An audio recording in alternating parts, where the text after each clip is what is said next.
You just realized that you needed to hire someone yesterday. How can you find amazing candidates fast? Easy. Just use Indeed. When it comes to hiring, Indeed is all you need. Stop struggling to get your job posts seen on other job sites. Indeed sponsored jobs help you stand out and hire fast. With sponsored jobs, your post jumps to the top of the page for your relevant candidates so you can reach the people that you want faster. And it makes a huge difference. According to Indeed data, sponsored jobs posted directly on Indeed have 45% more applications than non-sponsored jobs. Plus, with Indeed sponsored jobs, there's no monthly subscriptions, no long-term contracts, and you only pay for results. How fast is Indeed? Well, in the minute I've been talking to you, 23 hires were made on Indeed, according to Indeed data worldwide. There's no need to wait any longer. Speed up your hiring right now with Indeed. And listeners of this show will get a $75 sponsored job credit to get your jobs more visibility at Indeed.com/BWN. Just go to Indeed.com/BWN right now and support our show by saying that you heard about Indeed on this podcast. Indeed.com/BWN. Terms and conditions apply. Hiring? Indeed is all you need.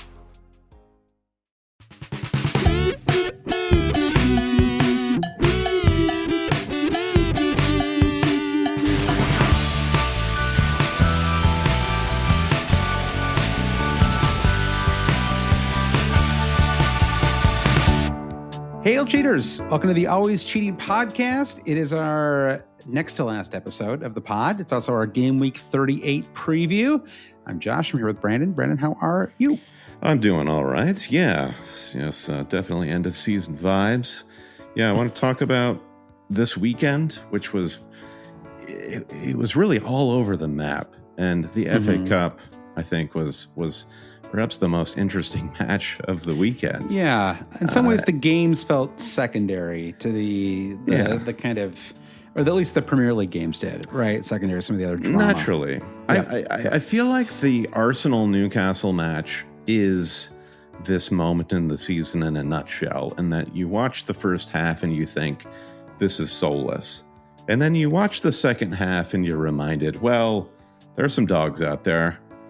Trying to get at it. And I think definitely you can put your fantasy glasses on. Yeah. And you're hunting for points. Where's the opportunity? And it's really difficult to suss that out. And it was just a very, very hard moment. It was tough. I have to admit, with no Isak and Saliba subbed off at halftime, I made a beeline for the PGA Championship. So I missed the second half where things apparently kicked up a notch. I mean, obviously I saw that Rice scored, and but it was like I feel like we said this before. I mean, thankfully there was a lot of fun. There was a lot of fun this weekend. A lot of interesting stuff that happened. I did watch the Leicester game this morning. It was super entertaining, right? Like at least the first. I mean, honestly, once Vardy scored, you kind of could have turned off the match, right? Like it was sort of over from there. But the first 35 minutes or so where they were basically just doing everything kind of exactly as you and I thought would happen, right? When we talked about it on Thursday, they kind of do everything they could to get him the ball, to get him chances. And the first one, he basically had three chances early. One, he was honestly a bit selfish. He had an unmarked teammate, with an open net, and he kind of took this difficult shot. The second one was just a hard angle. And then the third one, the goal he actually scored, was honestly the best. It was the coolest one because he kind of did this little side foot, right? It was he honestly had a pretty bad angle, and he just reacted super fast, right? And I don't know I'm sure you've seen it now, but it was just such a cool little side-footed goal, very funny in some ways, because in my head the kind of peak Vardy goal is a goal blasted as hard as a human being can hit the ball, right? That's sort of the classic goal, but obviously, that only goes to show his range, right? That he was able to kind of do everything, and I thought it was an awesome goal celebration too, just picking up the flag and stuff. So I was I had a good time. I was this is fun. I was really. How much money did you win on this goal? I put 75. I ultimately hedged. Not hedged, but I think I was on the fence about what I wanted to put. I put $75 on him to score, and that was at plus 175. So what is that? $110 or something like that. It was a nice way to start the morning, Nice. Guard of honor. Exactly. Let's go, baby. Yeah, exactly. So it was a fun match. But I thought, Yeah, I guess we're kind of all right. You know what? We'll just work backwards here. We'll start with Sunday and we'll work our way back to the start of the weekend. So, any other thoughts on Leicester, or I don't know, just on the Vardy match, the final game for Leicester? They kept a clean sheet too, which is well, yeah, impressive, I guess. it's a nail in the coffin of McKenna's legacy in his one season in the Premier League, and a manager who came up with the idea that he might be managing at Old Trafford one day is. He sort of like waves goodbye, and he's off to go hang out with the Frank Lampards of the world. I mean, obviously credit to Leicester, and there is just you cannot discount. What's funny, I'm mentioning Manchester United, and I'll say you can't discount pedigree, but there it is. Jamie Vardy encapsulates that, and the match was just all about that. And the goal he scored. I loved, how it was James Justin with the assist, who has kind of been like the post-league, post-league winning title fullback du jour. And I think he probably best, what's his name? Who's the other fullback for them? Ricardo or whatever his name is? Pereira, Ricardo Pereira. And I like how it was a reverse pass from Justin and then a reverse finish from Vardy. And I think, Vardy of 5 to 10 years ago, he's just faster. He's more athletic. He's creating more space and his movement. Right. He's just takes those sooner, right? I think that was the first chance he had in the match too. He probably 5 years ago, he just takes that, right? Mm-hmm. Like one touch or something. Yeah. There was part of me that just wanted something just a little bit more iconic. I mean, I don't know. I'm like the kid in the big wheel in The Incredibles or something. Like I'm just waiting for something. You were you're ending the season on such a sour note. Like what did you enjoy this weekend then? If that goal didn't, I enjoyed the goal. I'm just kind of like my notes, just looking back at my journal would be like, I don't know. I just thought there would be a Vardy of all people. He seemed a little restrained. I'll be honest. When he scored the goal, he literally grabbed the flag and started shaking it up and down. We've seen him kick a corner flag and shatter it into a million pieces. So I'm not impressed by that. I thought that was a pretty good. I don't know. You're like the kind of person you get a 9-pointer from a captain, and you're like, if it was 9, it could have been 13. And so I don't know. God bless Jamie Vardy. Long may he reign. I'm very interested to see where he ends up next season because he's not retiring, and that really is going to be fascinating. Yeah, I know. And I just saw it today. It's kind of funny because I always joke about this as that every player who's leaving the Premier League is going to go to the Chicago Fire. And then today it was revealed that the front runner for Kevin De Bruyne is the Chicago Fire. Like Chicago Fire are actually going to get one of these people that I joke that they're going to get. So maybe Vardy can go join them there. The Chicago Fire. Let's make it happen. He probably needs a summer off though, or something, right? Jamie Vardy? Yeah, I mean, he's like a 38 year. Like the idea that he's going to jump right into because the MLS season ends. It's basically like an 11-month season. It's like March to December. Like it's such a sure. It sounds perfect, right? Like you get like an extended holiday. You don't have to suffer through any of this garbage of the Club World Cup, et cetera. And that's true. Proper vacation, and then you get to start a great new job next year. There was a comment from KDB who was like, "They're like, are you gonna, play in the Club World Cup?" And he's like, "I don't really think that makes sense." He's basically like, they don't really draw these contracts up with Club World Cup money. It's like if I get injured in that, he was just like, he's gonna be missed, because there was just something about him. He just seemed like a good dude. I always just liked KDB. I mean, it's sort of the thing about Man City is that in some ways they are. Just because they win so much, it's always been kind of easy to sort of treat them like the evil empire or whatever, at least the last 10 years or so in the Premier League. But, on an individual level, I mean, Sergio Aguero was like one of my all-time favorite players to watch. Peak KDB, is in that top 5 category as well, right? Like all evil empires, the players on the pitch, they all just seemed like stormtroopers in their own way, and they were governed by something more nefarious off the field, and it made it much easier to identify with the superstars on the field. I totally agree. Yeah, and I this is like something I've said before too. I don't know when I've said it. It could have been 7 years ago, Brandon. Who knows? But like in some ways, what you buy with all that money is you buy passion, right? It's like you're not buying like automatons who are like maybe actually Holland is like the closest thing to an actual like human robot, right? And on the on the pitch, but like in general, it's like it's the ones who don't really like. It's like the ones who are really talented but don't really love football that much or don't have like haven't been able to like kind of find their final gear. Those players aren't at the they're not at a top 4 club, right? Those are the players who go to like a mid-table club to basically show that they can like put it together, right? And so it's like you're kind of buying people who've like they've kind of eked out all of their talent, right? And that tends to manifest itself in like really creative or at least kind of dominant. I don't know, whatever. Like I don't, maybe I'm not explaining this very well, but like I guess what my point is, like it's kind of logical that like the very best, most expensive players would also have like maybe like a little more fire, right, than like some of the other players kind of in their talent zone, right? Yeah, and it's that little bit of extra kind of something that that makes them great. Real Madrid begs to differ at the moment, but I know what you're saying, and I think with De Bruyne is emblematic of the City player where they have a very select skill. Like Mo Salah ends up at Liverpool and is just this emphatic superstar. Sure. De Bruyne has a very specific way he's going to play. And it is fit perfectly into a Pep Guardiola.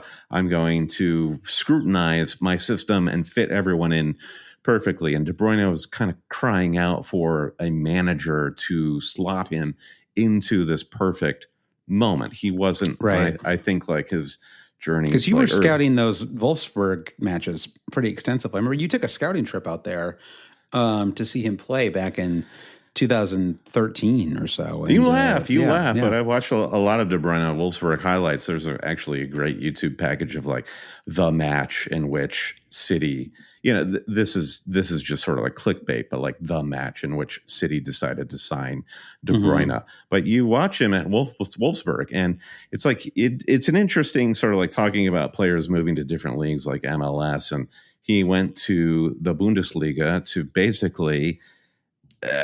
You have two ways you can go from Chelsea if you're Kevin De Bruyne. Are you going to cower and try to find a manager who's going to, or just like be groomed, or are you going to go to a team like Wolfsburg and actually express yourself to the point where Man City say, great, I see what you're doing here. We can use that. Right. And I think that's what he did.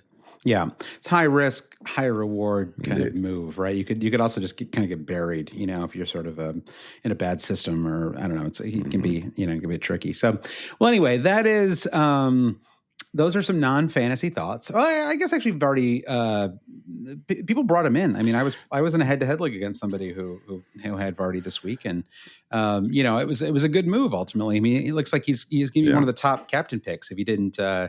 I don't know if you didn't go Cucurella or something. He's one of the better options. Yeah, and everyone's kind of like, it seems like high floor, low ceiling sort of a game week in game week 37 thus far, where lots of returns, very few high returns apart from the likes of Cucurella, as you mentioned. And Vardy, if you brought in Vardy, you gotta be pleased with that gamble, and just being a part of that history is pretty awesome. And then you're sort of, you just accused me of this, like being sad about like an 8 or 9 pointer. Like where do you go from here? I mean, it's good. Like now you just bench Vardy for game week 38, and use a transfer to play the game. Yeah, exactly. There are a couple of, but the risk was certainly like kind of what we saw today, which is that Isak is now a doubt for next Sunday. He's got this groin issue. It could end up being a super important match as well. I mean, I was looking at the table, ahead of the recording, and it really is like pretty tight. I mean, I'll share it with you here so we can both take a look at it. But it's basically. obviously one of the clubs in Man City have not played yet, right? And so, but they could lose that match. Like, that would not be shocking, right? Like, Bournemouth are the kind of team that could go into the Etihad and win that match. It's going to be pretty hard given how high the stakes are for Man City, but it's not impossible, right? Or they could even get a point out of it, which would still make things, really spicy going into game week 38, right? So we basically, Liverpool and Arsenal completely safe now, right? No chance of not being in the Champions League. Yeah. And then you have 5 clubs basically for 3 spots. Yeah. And they're all like, they're basically tied, right? It's incredibly close. And so, yeah. And even if Man City win on Tuesday, which is probably likely, you'd still be looking at 3 teams for 2 spots. Right. So, or I guess, I mean, basically, 3 teams for 2 spots, right? Because you'd have Newcastle, so if Man City win, they'll be at 68 points, right? And so then you'd have Newcastle, Chelsea, Villa, and Forest. So actually 4 teams. It'd be 4 teams for 2 spots. Sure. So, Forest Chelsea is the match in game week 38, bar none. It's going to be incredible. I can't wait. Forest so awesome. They host Chelsea, right? That's right. Yeah. So if they win that match, I guess it's not a lock that they'll go through, but it's probably very likely, I would think. How would they not go through? Well, I don't know. I was just trying to. They would top Chelsea on points. Well, if Newcastle also won, though. If Newcastle and Villa both won, but Chelsea and Forest both have 1 match left to play, and if Forest get 3 points over Chelsea, they'll be in 5th, right? Regardless. No, I don't think so, though, because if Villa and Newcastle both win, won't they both be Forest on 60? Are in 7th. Yeah. So there's a lot of moving parts, but thankfully the matches are on at the same time. So it'll be, we'll have a lot to watch. I actually think Villa's in a pretty good spot now to actually nick one of these Champions League spots. I actually would be a little worried about Newcastle. I mean, Newcastle without, if they don't have Isak next Sunday, and Everton are just sort of kind of ending the season, I feel like, on a, I don't know, maybe they just had the kind of emotional, the emotional last match at Goodison. Maybe they're just kind of spent. I don't know, but it doesn't feel they've been a foreign team for a long time now. Yeah, exactly. They have 7 from their last 9, and 2 wins in a row. I mean, they just went into, was it West Ham last week where they went in and won too? So it wouldn't be shocking if they were able to take a point from Newcastle in that match as well. So and if somehow Bournemouth can win on Tuesday, then it's really exciting. I mean, there's if Bournemouth can win on Tuesday somehow, then you could actually see Man City miss out on the Champions League, which would be insane. Yeah, it would be. It makes. I'm very curious how then City set out on Tuesday. Because they had to push hard against Palace, and Palace, frankly, worked them. Yep. City had, it's the design of Pep Guardiola where City had a ton of possession in the FA Cup final, and it was just so ineffectual. Yep. It does make me wonder then, how much does Man City then just try to take whatever energy comes out of that final and try to lay it all on the line at home and get that win versus game week 38. So it's confusing. Yeah, it's hard to say. Yeah, and KDB's last home match, as we were just talking about. So there's, it's a really. I mean, and what do you think about? I mean, congrats to Palace, by the way. I thought that was awesome. It was really, it was just great. It was just really cool to see. It felt like it just felt like a really special moment. It was just really fun to see the celebrations after the match was over, and Eze just kind of the culmination of a really strong kind of, especially second half of the season for him, right, where he's just sort of been. He has become what they always hoped Will Zaha would be, basically. No disrespect to Will Zaha, but plenty. Eze is finishing the story the way Zaha could not. Yeah, exactly. And so, huge congrats to everyone. And it's just it's an easy team to like. I find too. Like I like this this Palace team. They're just their defense is really strong. I mean, Dean Henderson's had a great second half of the season. It's sort of one of those like fantasy goggle things where the first few weeks of the season he was a popular pick, didn't really deliver a lot of clean sheets, and I think it maybe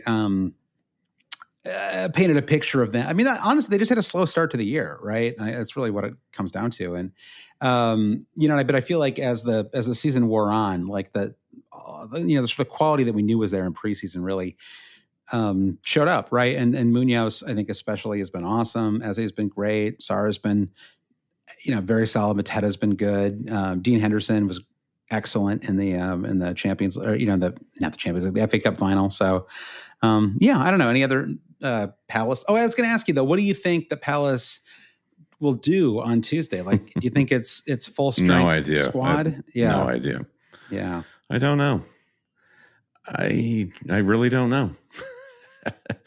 They would celebrate winning their like first trophy ever, and you think players like Munoz in particular, like I have in my fantasy team, and you think his game is really hyper athletic, and it is not just a go.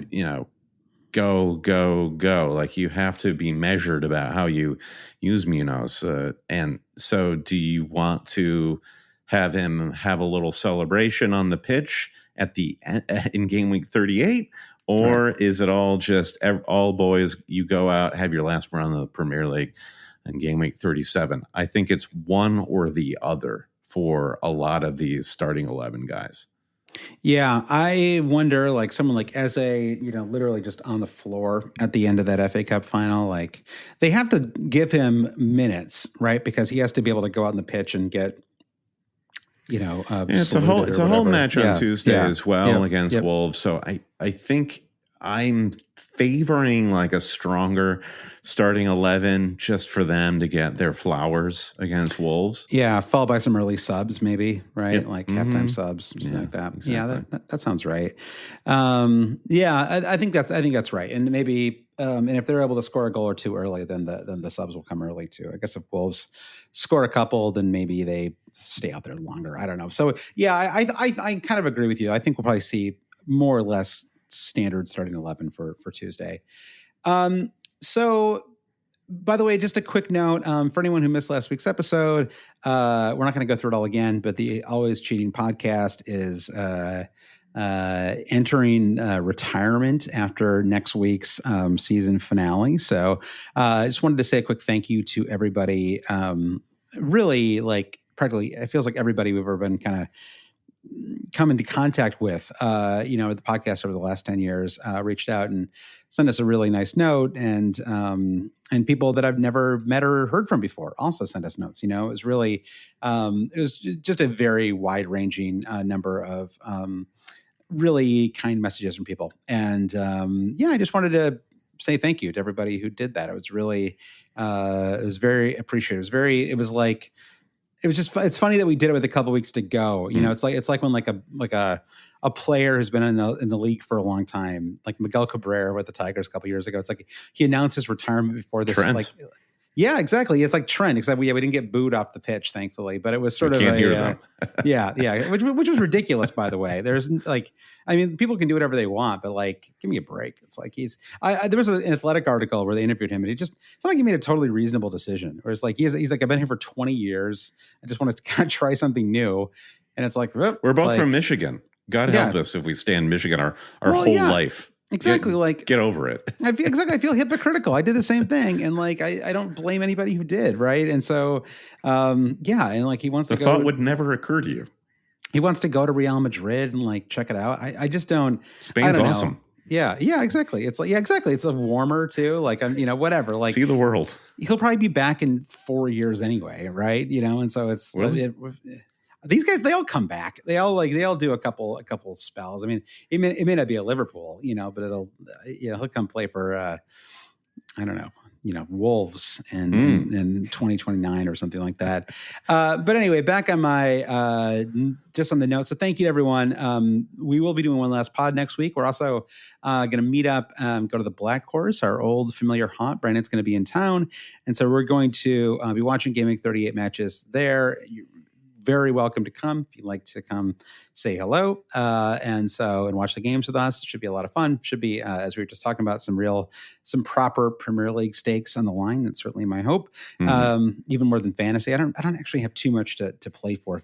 I got, last week I did my bench boost and it helped me win my head-to-head knockout match, Brennan. Then I got bench boosted myself this week. I got turnabout is fair play. I ran into my own bench boost. So I'm down like 18 points now, and that's pretty much over. So I'm just going to be going to watch, and basically I'm going to go root for Forest, and I hope that they can up the trees. Yeah, exactly. So I just kind of fun. It's just fun when a new team makes the Champions League. So.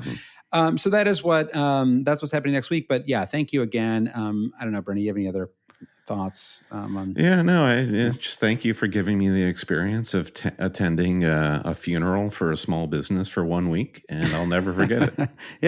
That's a good way to put it. So, quick score check time. How are you doing in Game Week 37? We still have, I think it's 3 matches to go this week. But how are you? How's your squad looking at the moment? Yeah, my squad, I'm on, let's see. Okay. Naturally, I've got the site doesn't, I'm on 38 points. Okay. So not the best. How many players do you have left though? I have, let's see. Can I just pull this? The internet is so horrible you're having like a night. I can tell. I don't know. All right, I'm on 38 points. Yeah, I've got I've got 5 players left to go.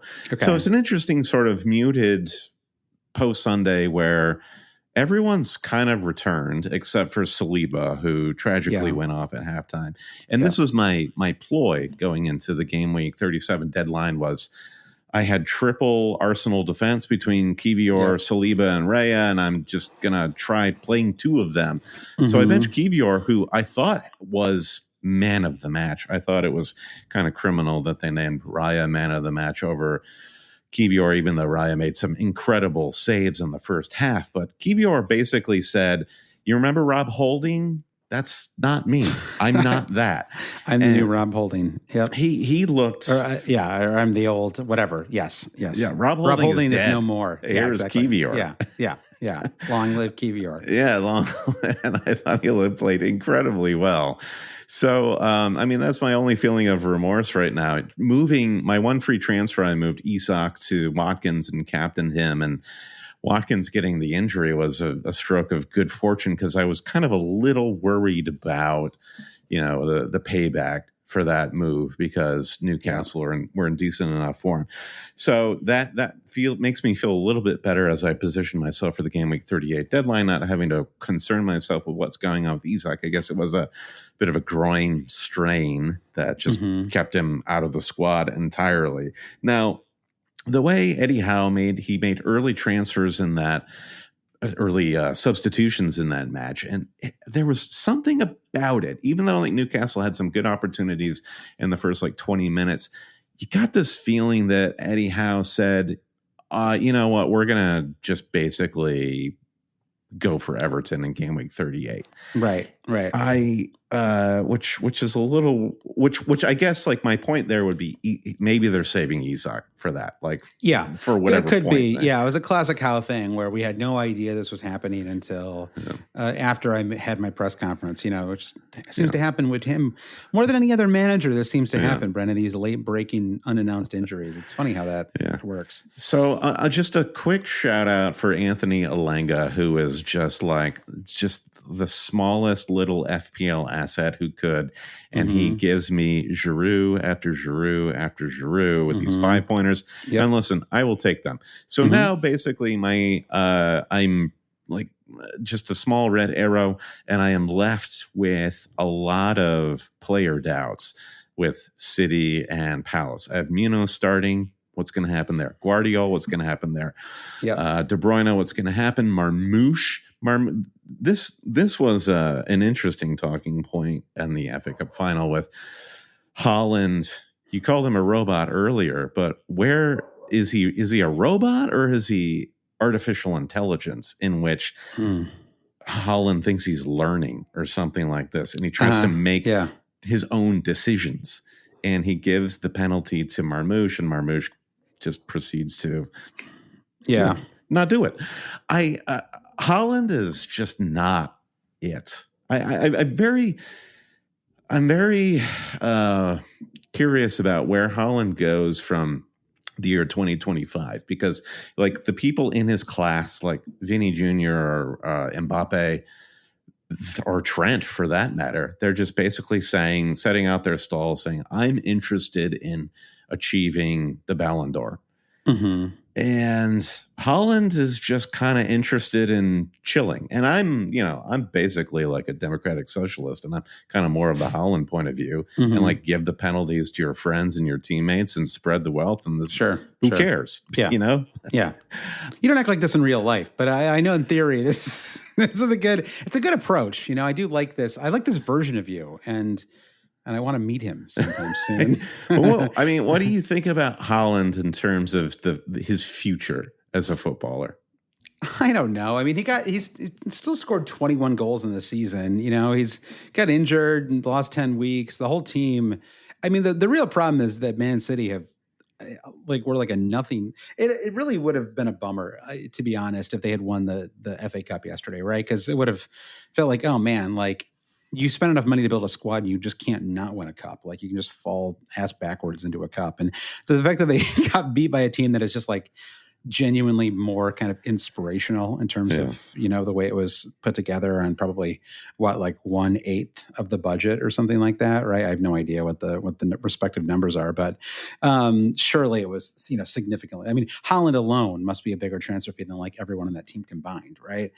And so, I you know, the vibes are totally off. I don't know. I mean, I guess Pep's probably going to stick around now to like, you know, kind of like the way Sir Alex was talking about retiring. And then when Man City won the league, he was like, I can't end it like this. And he was like, I'm just going to buy Robin Van Persie and just win one. And I refuse to leave until I go to winner. So I could see Pep having a little bit of that too, where he's like, I got to win the league one last time before I can, you know, I don't want to, I refuse to leave with my tail between my legs or whatever. So not that like, I mean, everyone knows Pep's great, obviously, but you know, the vibes have been bad this year for sure. Right. I think the worry I have, and I guess this all just connects back with Haaland, is I don't know what the next iteration of this team looks like. You know, it's like all of these, Marmouche included, right? But like, it's like Marmouche and just sort of looking at this. There's no midfield. Yeah, it's like Savinho, Grealish, Nunez. I mean, it's like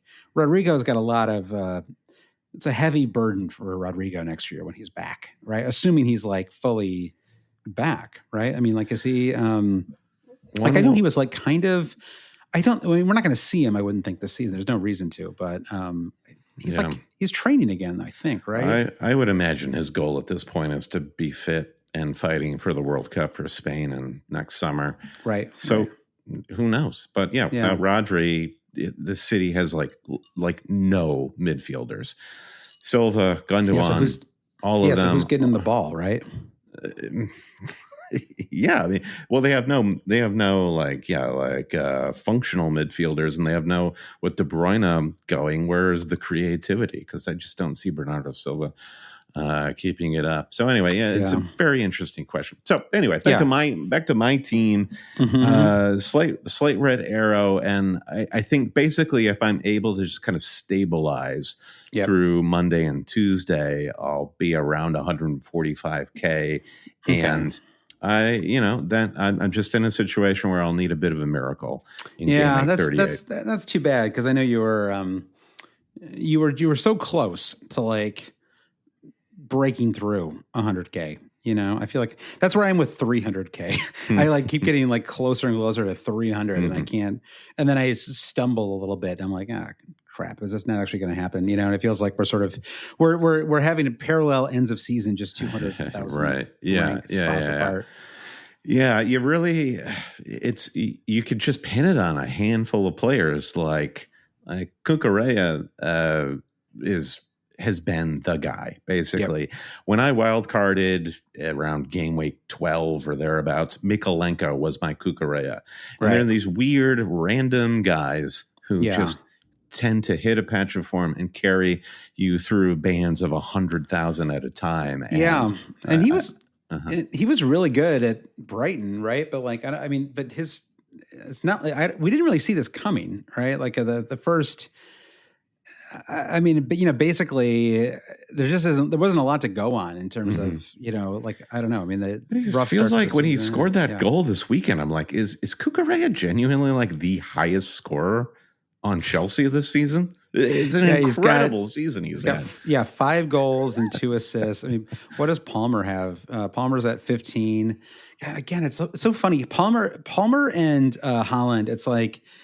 They were good so long ago in this Premier League season, right?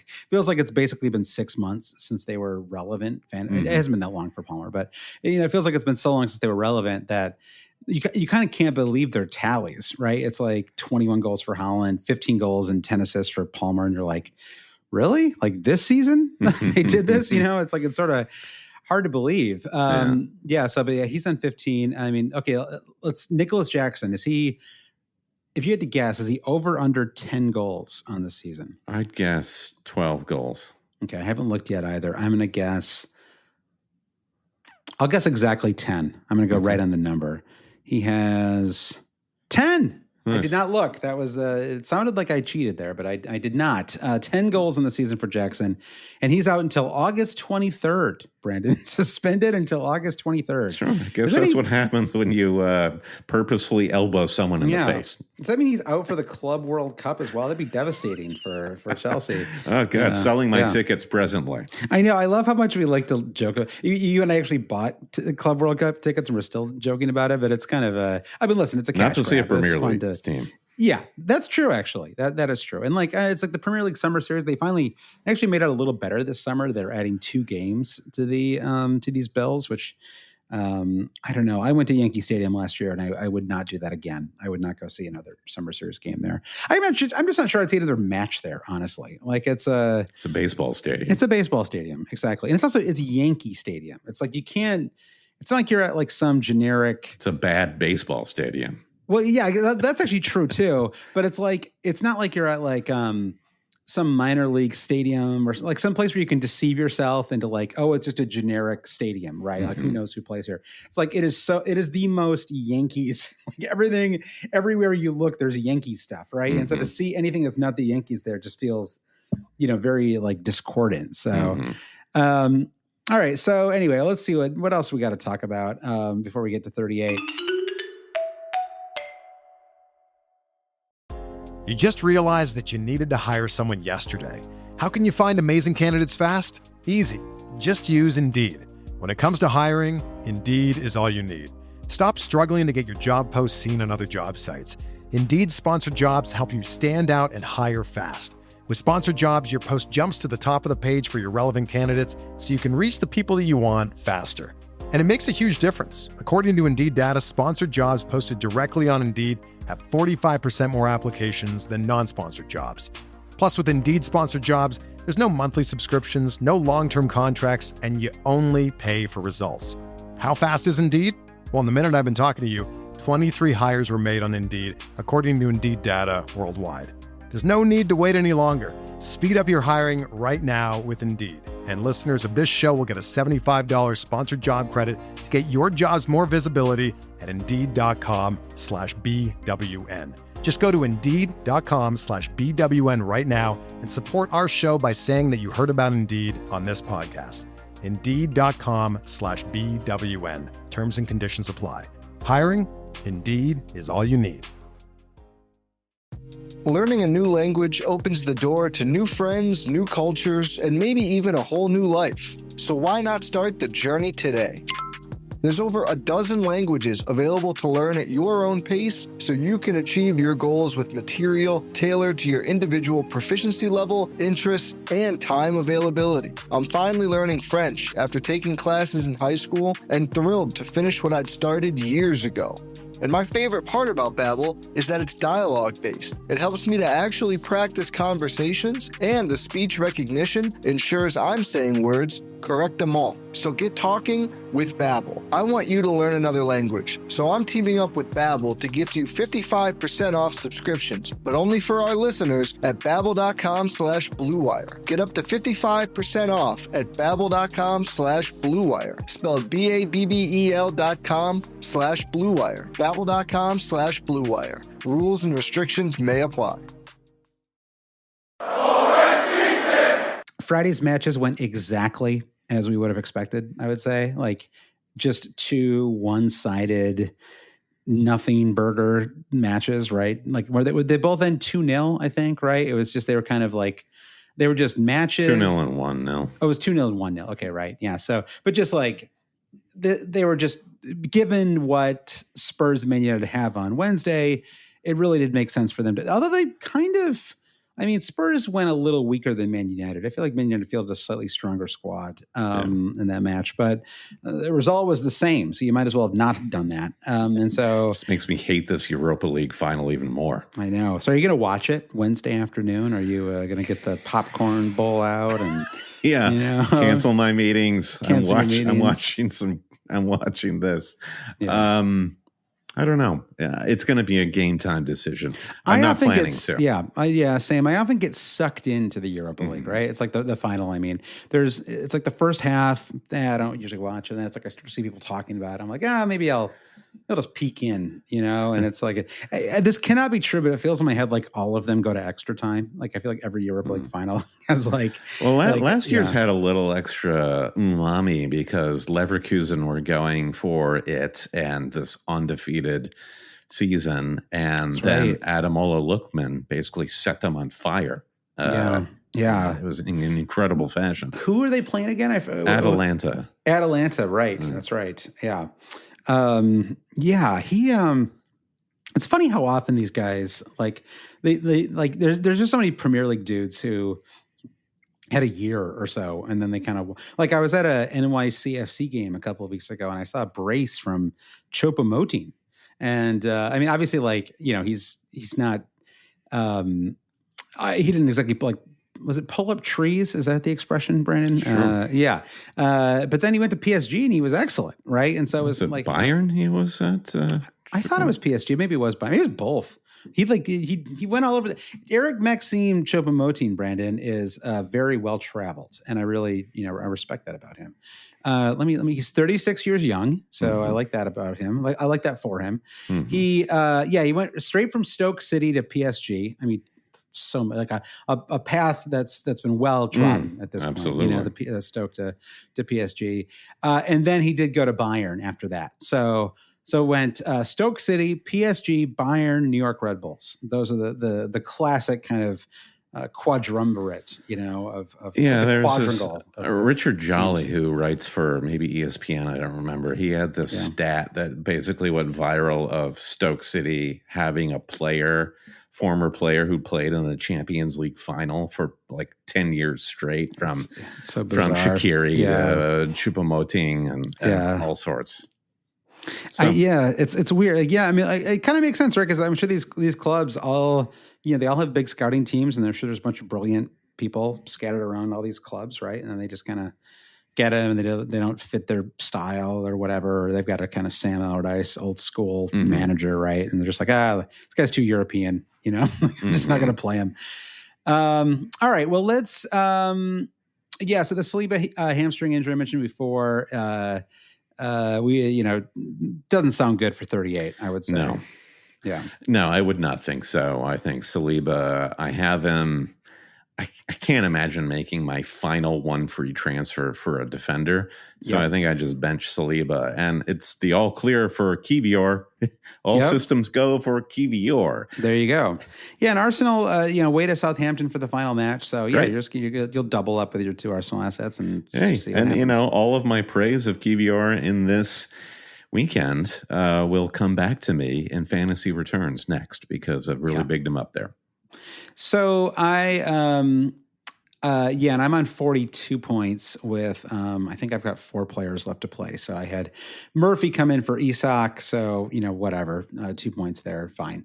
The other final note was just Fulham beating Brentford. That was not a result I was expecting. A 3-2 Fulham win. If you're a Brentford fan, you're just like, quit now.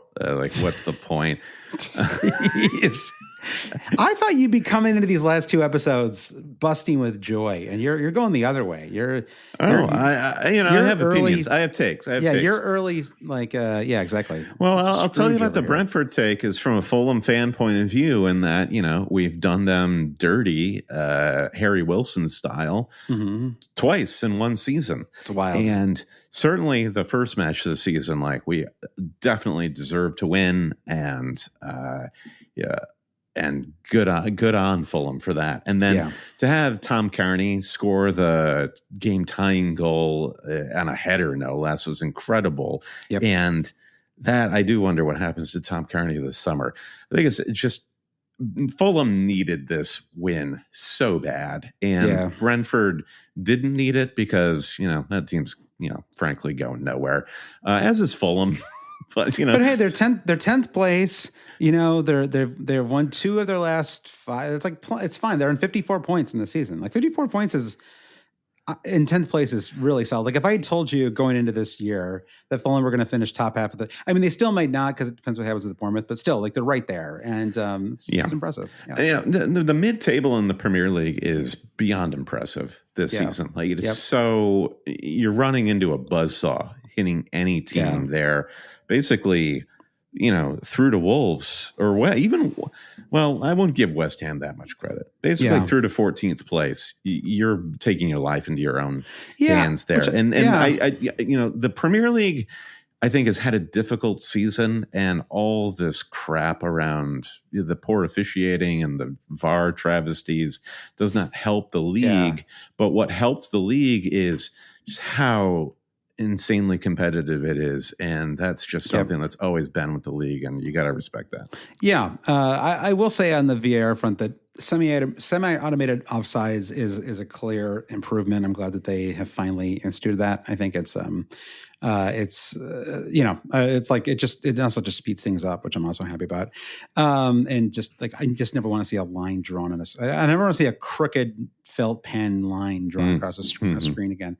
But they always vibrate. It was like lightsabers, it was they're sort of you could see it was hard to ever be convinced by one of those lines on the screen. They're too fuzzy. And so, I agree with you though. And you're making me wonder about a kind of working theory that the Premier League is sort of as strong as the mid-table or something like that, because in some ways things have been kind of settled this year for a long time, right? We kind of knew basically in February, it looks like Liverpool are going to win the league, and it looks like we know the 3 promoted teams are all going to go back down. That's been pretty fixed, and so but yet there have still been things to watch the whole time, because Brentford have been a lot of fun to watch at times this season. Fulham have as well. Bournemouth certainly have. Palace as well. Even Everton, when Moyes came on, have at least been kind of impressive, if not maybe super entertaining. And Brighton, totally unpredictable. You never really know what you're going to get. And then Forest, who are basically a mid-table squad that flirted with the Champions League all year, right? So so I think that's a positive takeaway, Brandon. So let's now look ahead to game week 38. I think we were going to go fixture by fixture, but I think we've done so much commentary already, Brandon, that I'm not sure we need to. I think we should go right to the questions from our beloved Patreon supporters, Brandon. This is their next to last chance after all. Let's get them on here. So, Jimmy, I'm not going to ask a an always cheating centric question, but Jimmy gets lots of questions on here, so he's good. And Sam C. Okay, here we go. Sam C. has says, "What are your make fantasy fun again #MFFA punts for game week 38?" So Brendan, if we're looking at game week 38, we got lots of teams, lots of matches. I believe it's 10 teams and 10 matches. It was 20 teams. Wow, incredible game! Just teams playing themselves. Yeah, teams. Watch 10 scrimmages. Yeah, exactly. No, of course, 20 all 20 teams. I was being slightly silly there, but yeah, it's of course all the matches are played on Sunday at the same time, and we'll have lots of action and stakes. And so, who are I don't know what's happening to me. I turned into a generic announcer here all of a sudden. I don't know how to end these podcasts either. Okay, it's weird. Okay, we've done 800 of these. I'm suddenly forgot how to talk now that we're near the end. So who are some teams? No, not even teams. Who are a handful of players, Brandon, when you look across these 10 matches that would be fun to own in game week 38? It'd be fun to have them in your squad. It'd be fun to root for them, whether you're at home or you're at the bar. If they score, you would be excited. So who are those players? Okay, so I'm looking at Bournemouth players here. Semenyo, Evan Nielsen, Clivert. Those three guys, one of them I would love to have against Leicester at home. Yeah. Are they make fantasy fun again, or are they just want to have them because you think they'll do well? Both. Yeah. Both. All three players I enjoy watching. And that's true. I do too. So, that's my opening salvo. Yeah. All right. A call and response. Yeah. How about Morgan Gibbs-White for Forest? They have been sort of... Chris Wood has fallen off from his incredible, unsustainably hot form. But Morgan Gibbs-White has, I think, really emerged as like a super solid Premier League player, like a quite good, could be a like squad player on a top level club. Like I'm not sure he's a starter, but like he's Adam Lallana levels of skill. Yeah, Brandon. I think that's a good comp, Adam Lallana. I think that the commentary this weekend was bigging him up as like, oh, he'd be a natural heir apparent to Kevin De Bruyne at Man City. I was like, whoa, slow down. Yeah. And that's basically like, beep, beep, beep. Yeah. You want him to take the Calvin Phillips route to Man City? Go with God. Yep. It's fantastic. But he is a good player, and he's a fun player to watch. Absolutely. 100% totally agree. And we're talking about Zaha versus Eze earlier. It's just very interesting when you get these players who are clearly one of the best in their league, and you find this club that's just like a perfect fit for your skills, or even exactly what we were saying about De Bruyne at Man City. Yep. Your boy Elanga, too, by the way, another fun option. Yeah. What is the case for Gibbs-White staying at that level at Forest? And there are a lot of other things that play into it, going back to what we were saying about Trent Alexander-Arnold. Like, what else do you want to do with your one life? Do you want to see other parts of the world or the parts of the country, et cetera? But I think they're guaranteed Europe, right? So no matter what, I know the European Conference League is not the most exciting thing necessarily, but I do think if they beat Chelsea, the lowest they would be the Europa League, right? And so, in a pretty good chance, I think, of the Champions League. And so we know the Europa League is basically a free pass for a Premier League side into the Champions League. Well, yeah, I think that there would at least be a path, right, for them. And so, I think it's a little bit. First of all, I'm not sure he's done so well that he's in like write your own check. He's not like Mahrez, right? When Leicester won the Premier League, and it was like. I feel like Mahrez, like basically to be nice, stayed on for one more year, right? He stayed on for their Champions League run, which actually worked out pretty well. They made it to the quarterfinals of the Champions League that year. But I do feel like Mahrez, like it's not at that level where it's like everybody in the world wants this guy, right? But I do think I'm sure there'll be offers for him, right? Like I could see. I don't know who would be a club that would make sense for them, but for him, but I don't know, but whatever, right? Like, I think that he'll end up at Spurs. Yeah, that to me would be like, well, yeah, okay, that's actually amazing. If Spurs win the Europa League final and are in the Champions League, that would, I guess, actually be an upgrade, right? If Forest don't make it themselves. God, wild. Yes, I think there's a good case for staying. Whether it's a long-term thing, I don't know. I mean, these contracts don't even matter, right? He could sign a 5-year extension in the summer and then just move the next year. Like, it clearly doesn't matter. But I know obviously Wood is. I think Wood is too old to move on, right? I think is he like 33? I think he just kind of rides it out now, and then you're kind of in that like club legend territory at this point, right? It's like just stay, like just be that guy who gets invited to all the functions for the next 20 years. Be like, Natalie Imbruglia and stay.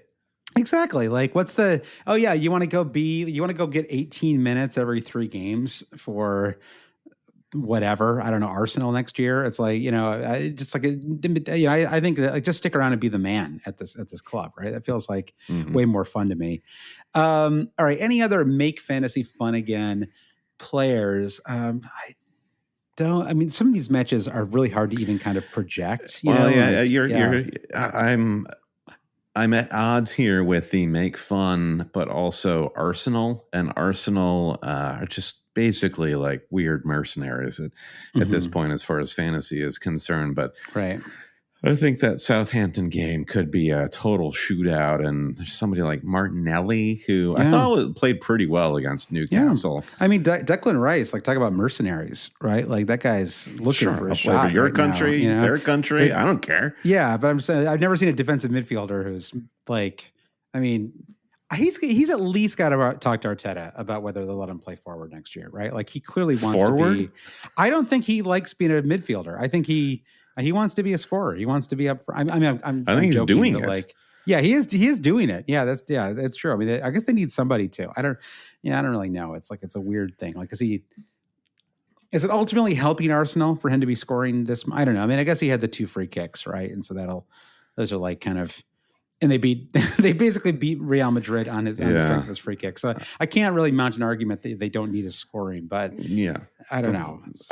Rice is not a problem for Arsenal, right? Nor is he a solution. I think he's basically one of the good things at Arsenal right now. That is true. And if he wants to be kind of a Dutch style, like, positionless defensive midfielder, like, who am I to argue with the results, right? Sure. No. So, but to me, there's nothing making fantasy fun again about Arsenal, Brandon. Just straight up across the board.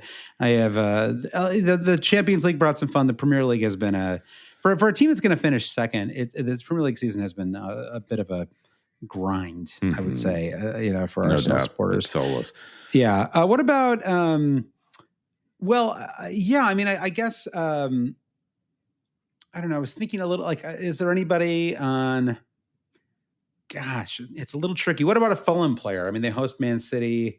Man City have a lot to play for, surely. Even if they win, they'll have a lot to play for. So, is there, could somebody spoil the party for Man City? Like, that'd be a thing to celebrate, right? Like, I think it's very hard to predict. I mean, the consistent fantasy asset at Fulham has been Raul Jimenez, and just don't think there's a strong enough case to use up one of your 3 forward positions on him, and then it puts you back in the midfield where 2x assist from your boy, Adama Traore. So maybe him.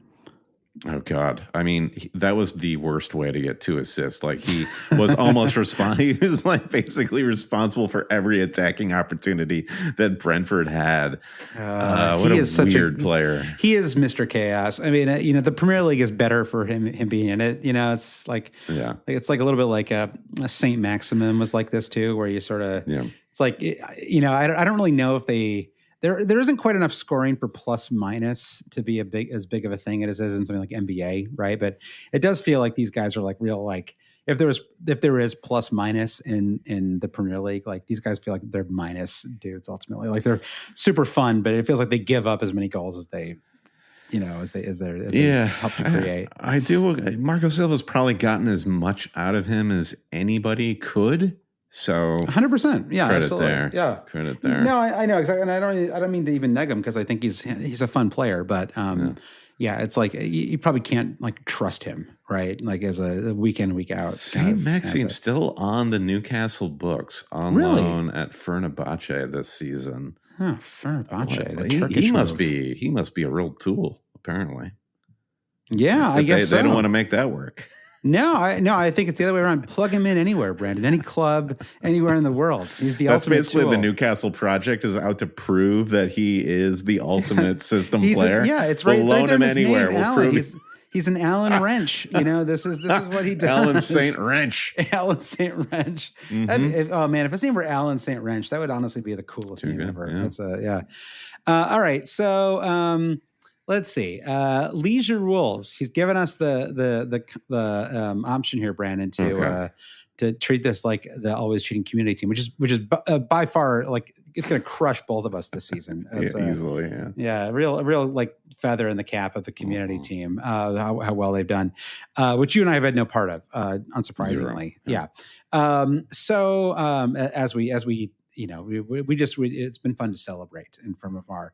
For anyone who doesn't know, they are the odds-on favorite to win our second half league. That's how good the community league has been this year.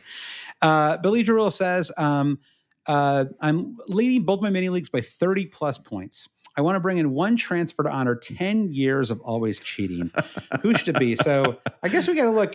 Is Sam Volks still on a club? Maybe when Burnley come back Mbakani, Sam Mbakani's Volks, out there. the Quadwo Poku make it into the Premier League this season somehow. I love that anytime Alexander Sorloth scores a goal, we still get at replies celebrating it. It's Lord Sorloth, he got it done. So let's see who is a real. Maybe we'll pick one Josh's guy and one Brandon's guy here. So I will go with. Well, I don't know what position, but I'm just going to go positionless, and maybe maybe they can make it work. I already said Morgan Gibbs White, so I think that would be a fun one. I also think there's a good chance he gets something. He's got double-digit returns in his last two.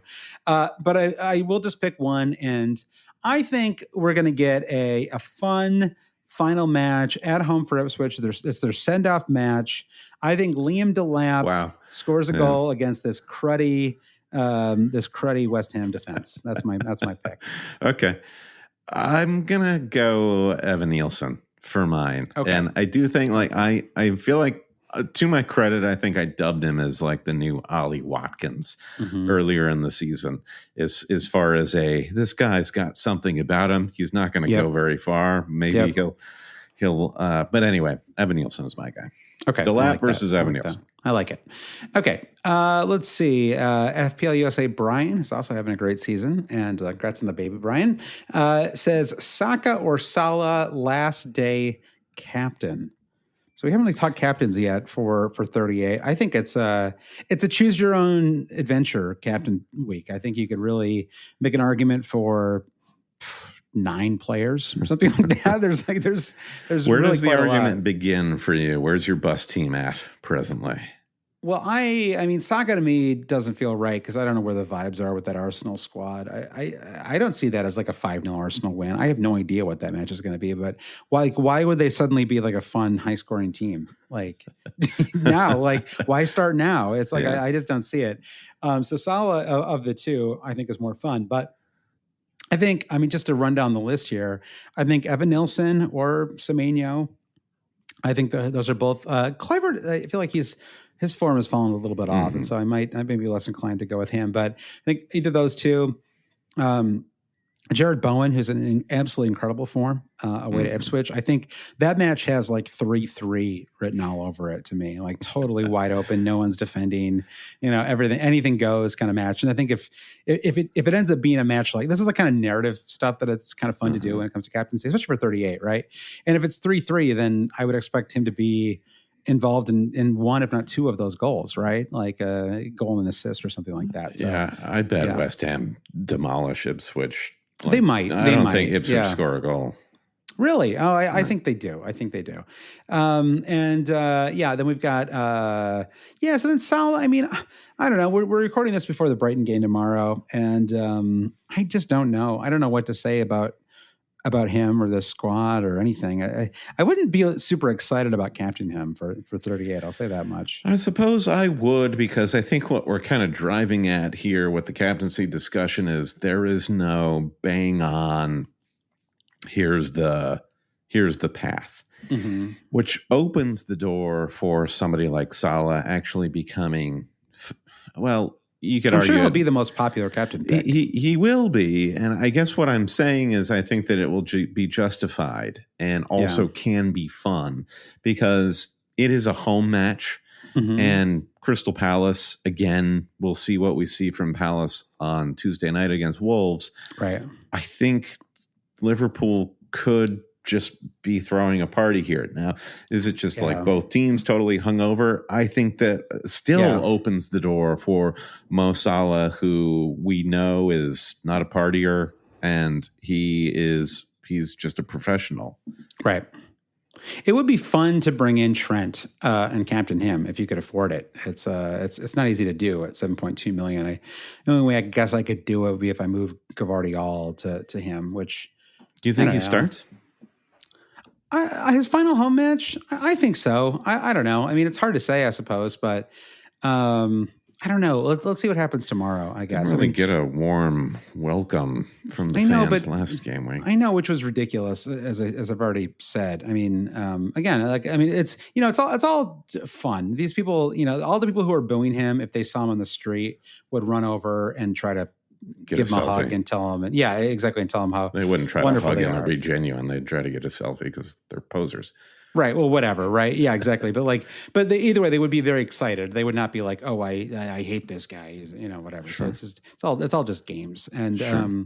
But it's obviously like no one likes to get booed. I think it would be appropriate. Arne Slot seems like a thoughtful, intelligent dude. And I think it would be appropriate to start Trent for this final match as a send off to one of the great players in Liverpool history, right? Sure. It feels appropriate to me. Yeah. Who could forget that corner kick against Barcelona? Just one of the great moments of the last 10 years of football, right? It has to be. I mean, it's amazing. That's a fun question. The greatest, what comes to mind immediately for me is Vardy scoring the year that Leicester won the championship. Vardy scoring this amazing goal against Liverpool, where he scored it from it must have been 15 yards out of the box, and it was like one pass. I don't know if it was a volley or if it actually dribbled at one time, but it was such a beautiful goal, and it was just like, oh wow, they might actually do this thing, right? It was like they might actually win. And I don't know if anything else comes to mind for you, like big. What's the question?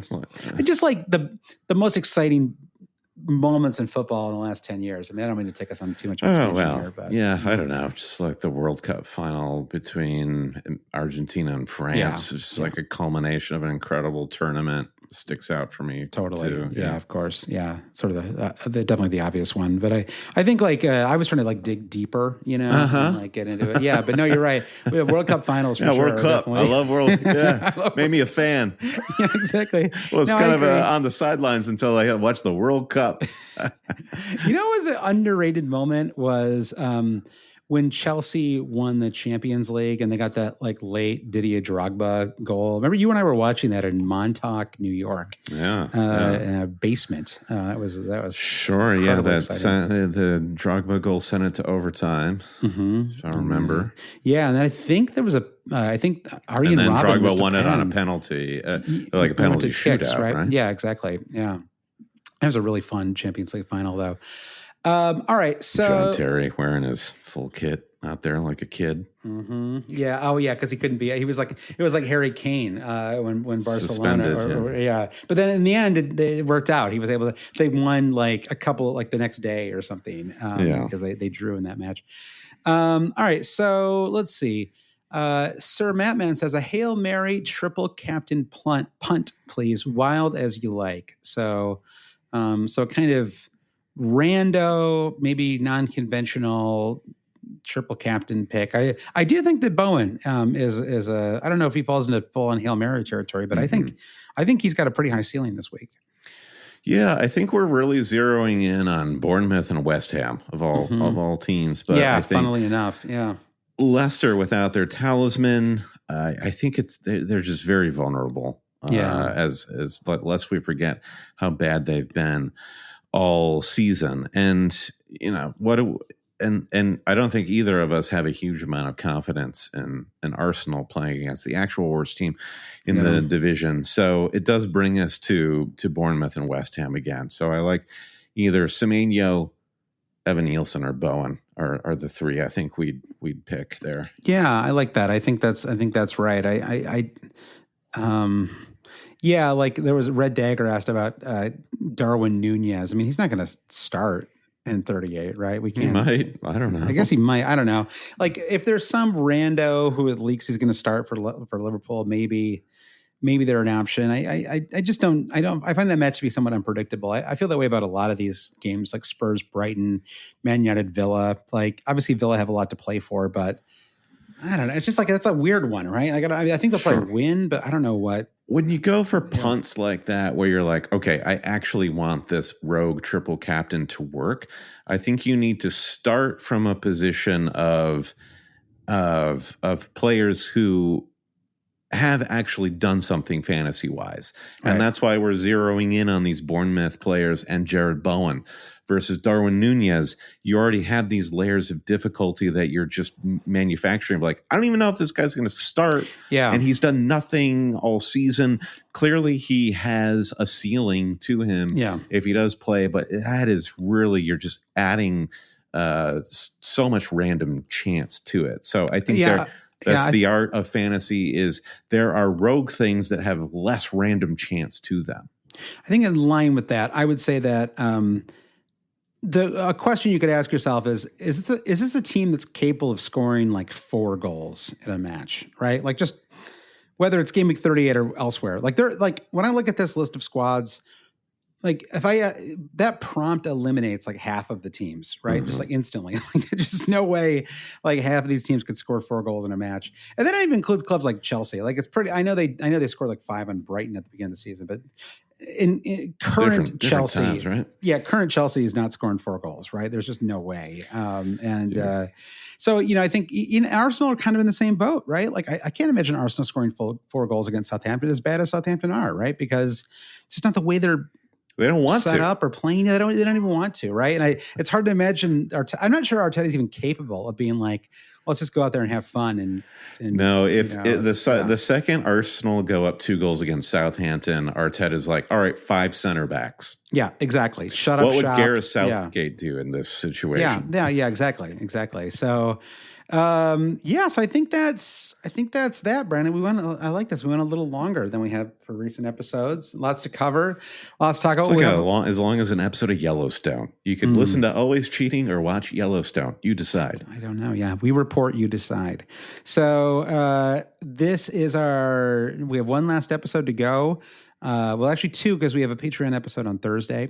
So thank you to everyone. Why not sign up for Patreon to listen to our last Patreon episode? Ooh, I like and that. Throw $5 into the tip jar. That's true. Or go to the Always Cheating shop and get a. We've had more purchases in the Always Cheating shop in the last week than we have in probably the last 5 years. easily having the shop. Yeah, get them while they're hot. Everything's available. Everything must go. Exactly. Yeah. There's websites going away. Listen. Like, will we maybe come back in some future iteration? I don't know, possibly. Like Mark did it, right? Like I'm not saying it couldn't happen, but it wouldn't. It's not going to look like this, whatever it is, right? And so this is the end of Always Cheating. And so I'm going to blow up and look like the Whale. I'm going to look like Brendan Fraser in the Whale. I want to go up and down. I want to be like Val Kilmer, where I'm like all over the place. You never know what version of me you're getting. Maybe we'll start dressing like Mark Twain, for a while too. He did that. We could come back and just be like FPL corpulent. FPL corpulent, exactly. I think if we were to come back, which probably will not happen, to be quite honest, but like if we were, it would probably be a little bit of everything, right? It's like I'd want it to be fantasy and Premier League, and I want to like have time furniture, movie reviews, I don't know, all that stuff. And this is always the problem, is because once you start talking about the things you actually want to talk about, and you and I both kind of work in marketing in our real life jobs, and you're like, well, not is sure it for there's everyone? An audience for that one. Yeah, exactly. That might just be stuff we have to do by ourselves at the bar, So we'll see. We'll see what happens. But we really appreciate everyone listening, especially all the people who reached out, who never reached out before. And it was really, I don't know, maybe we could save some of this for next week, maybe, but it was very touching. And a lot of people brought up the COVID episodes, which were podcasts that we did during the pandemic the Premier League stopped for whatever it was, 13 weeks or something like that. And you and I just kept doing episodes, and it was kind of, and by the end we had nothing to talk about. We were doing movie reviews. We were talking about anything. We were doing quizzes and games and anything we could do. But so many people brought this up in messages to us that like when there was like nothing else to do or listen to, they still had the Always Treating podcast on Monday doing those COVID episodes. And I think, I think that it really was nice that we, I'm glad that, at the time, I think it actually probably contributed a little bit of burnout on our part, but it gave us something to do, and people people like them, and it was just like when I think about like memorable times for the podcast, it's actually honestly maybe the first thing that comes to mind were those COVID episodes. Yeah, it fulfilled our contract with our network as well, which was an added bonus. That's true. We were able to keep charging everybody. That's true. That was a nice part of it too. Is that why we kept doing it? Maybe it was. I don't even know anymore. Well, I think on that COVID thing, and I think what grounds those COVID comments is just connecting with people through any moment, whether it's weekly. This is like, as far as I learned from all these comments, is we've got a lot of listeners who walk their dogs. Yeah. And or listen in their car on the drive to work in the morning or whatever. Yeah. And this is the big idea I have going into the last episode is you should never feel like you're playing FPL alone. And I think that's what this podcast has always been about, and will be its legacy. You are not alone. Is that Michael Jackson? I think so. Yeah, I would love for our legacy to be forever tied to Michael Jackson. Michael Jackson. Yeah, exactly. All right. Well, thanks everyone for listening. And we'll be back on Thursday with Patreon Pod, Sunday night with our final pod. Talk to you soon. Bye.